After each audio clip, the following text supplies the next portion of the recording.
How you doing today, YouTube? Today I was gonna make a video. Today my video is gonna be based on my original Xbox collection and the games that I have. I don't have a huge collection because I've been spending more time investing in comic books. So watch out, I got another video for that coming real soon. Got a lot of great comics, but so I don't get off a topic, just let me get right back into my video. First, I'm gonna start off with Tony Hawk Project 8. I never was a real fan of Tony Hawk games, so I really couldn't tell you much about him. What I do is when I play this game, I just go to the turnpike, go up and down, do tricks over and over, and see if I can beat my score from the previous game that I did before. I never really could understand the missions or the concept of what you're supposed to do. So if somebody does know what to do, then leave a comment in the section. Help me out. X-Men, the official game. I don't know why they call this X-Men, the official game. Basically, it's just X, the official game, because basically you could be only Nightcrawler, Iceman, and Wolverine.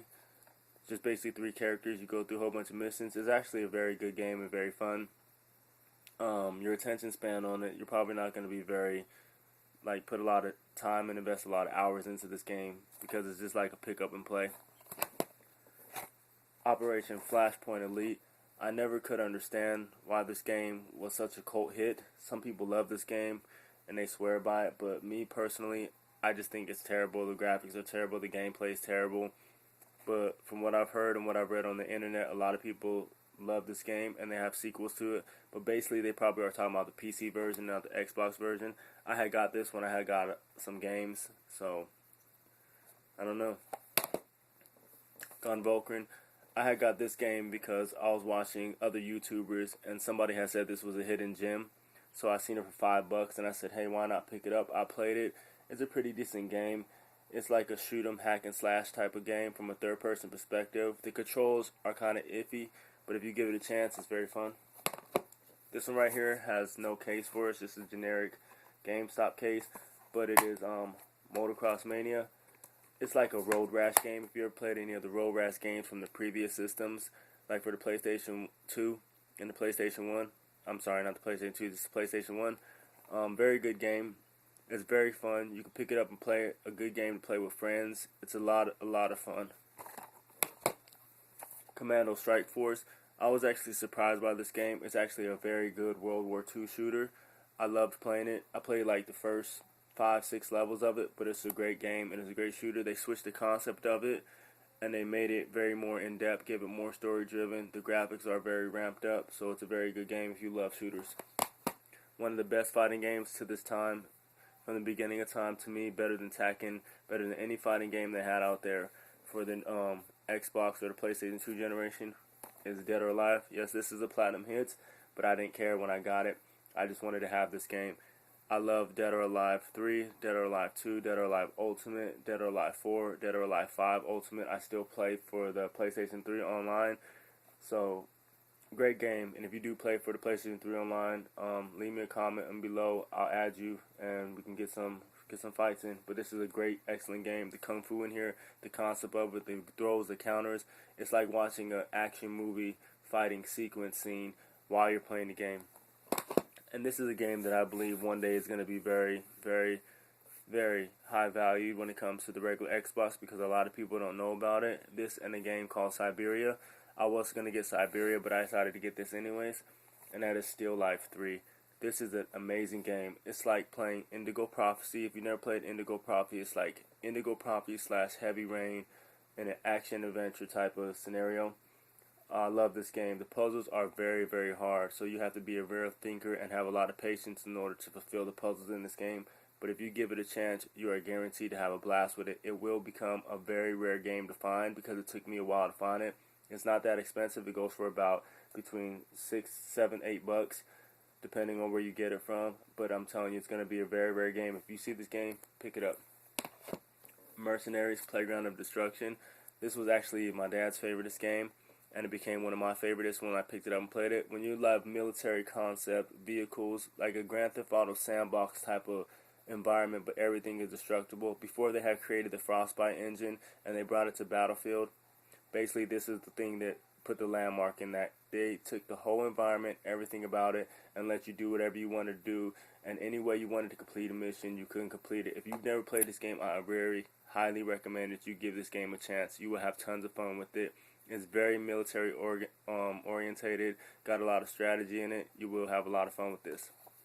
And I'm sorry sometimes I mess up on my videos because they're not scripted. I just go by the moment, just make a video for you guys and put it out there. Another great game that's an RPG is Star Wars Old Republic. I never played any Star Wars Old Republic games like the first one. The first time I played a Star Wars Old Republic game was this one, matter of fact.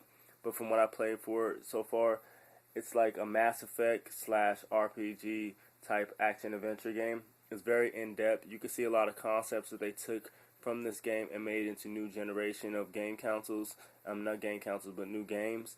So I very rarely will play a game that is an RPG in this Star Wars universe, but I really do enjoy this. And another one is Star Wars Jedi Knight Academy. No spoilers, but when you play this game, just be prepared because the ending will leave you memorized. You will not know what's going to turn out to be the ending. It will twist and turn the whole entire game. It'll make it very difficult for you to try to predict what's going to happen next. If you like Star Wars, I very highly recommend you play this game. Another good game, I couldn't get it at first, and a matter of fact, I really wasn't into these type of games until I played Fallout 3, but I had to go back and I started playing this game right here because Fallout 3 inspired me to go back and play this game. And once I did, I enjoyed it a lot, and I cannot believe that I didn't give it a chance. Maybe because I was too immature and too young at the time when it first had came out. But that is going to be The Elder Scrolls Morrowind. Great game. That's all I can say. It's a great game. Open world.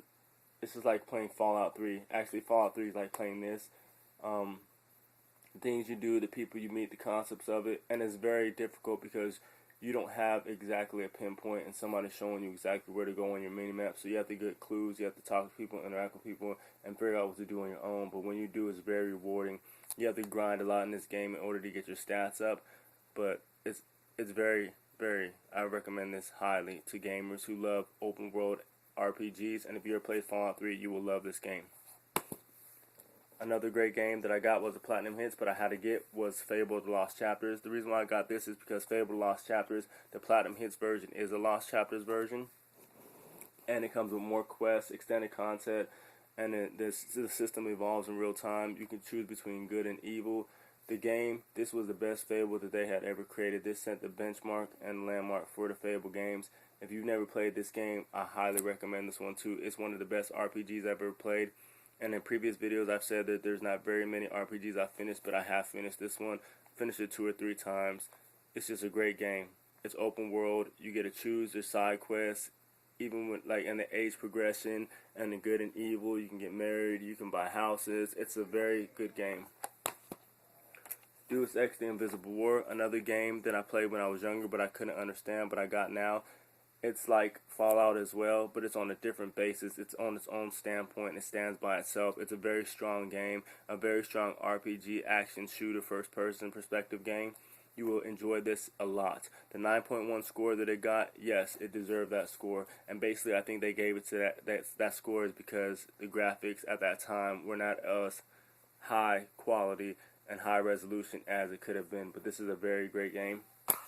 One of the best shooters for the Xbox, Half-Life 2. Oh yes, and like I mentioned before, all these games are complete with the manual and the game just in good shape.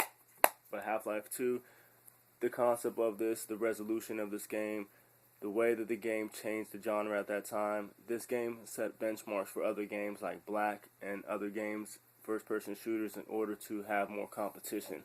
But this game right here is a great shooter. The graphics, the mechanics, the tight controls, everything about this game is just basically excellent. I never beat Half-Life 1, but I have played it. But I prefer Half-Life 2 if I had a choice. Battlefield 2, Modern Combat. A lot of people have played Battlefield, Bad Company 1, Bad Company 2, Battlefield 3, a lot of the older Battlefield 1941s and all of them. But this game right here is a whole different type of Battlefield game. A single-player campaign is focused on squad-based orientation where you can switch on the fly. When I say on the fly, literally on the fly in between different characters. And the their classes in order to complete missions, and it just plays just like any Battlefield out there.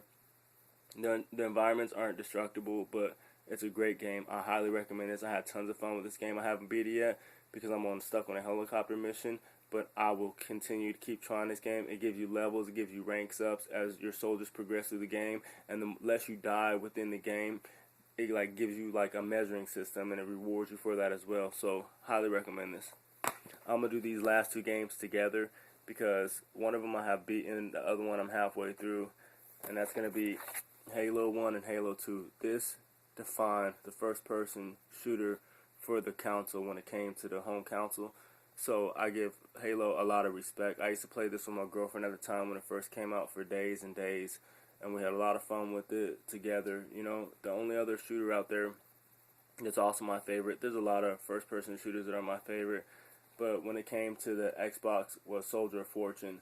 But these ones right here can hold their own weight, and they're very great games, and I highly recommend, if you never have played Halo, to go and play Halo. Halo 1 and Halo 2. I don't know why the difference is in, and some people love Halo 1, but they don't like Halo 2, and I guess as the series progressed, more people started hating it. But in my opinion, to switch it up, to give people different concepts and different things, will always give them reason to go back to the original. Sometimes the original can be better than its predecessors, but sometimes the sequels need a good prequel in order to have an establishment. So I very, very respect these games a lot. Alright, YouTube, thank you for watching my video. I'm sorry about all the mistakes and the blabbling. Sometimes I get excited about the game to talk about, and I have 1,000 thoughts going through my head. I'm just trying to get them all out at one time. I'm also going to be dropping another video about my comic book pickups very soon, probably this week or like in the middle of next week. But like I said before, my videos are not scripted.